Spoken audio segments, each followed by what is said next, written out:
দর্শক, পরিবেশটা খুব সুন্দর না? আপনার মন খারাপ থাকলে এরকম একটা জায়গায় আসলে মন অবশ্যই ভালো হয়ে যাবে।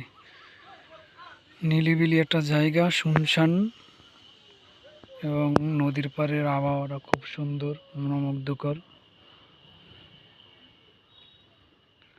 এবং আমি এখন আছি একটি বট গাছের নিচে, বড় একটি বট গাছ দেখুন।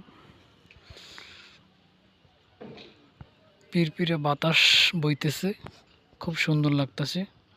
এই জন্য আপনাদের সাথেও শেয়ার করলাম। জায়গাটা আসলেই অনেক সুন্দর, আমার কাছে অনেক ভালো লাগতেছে।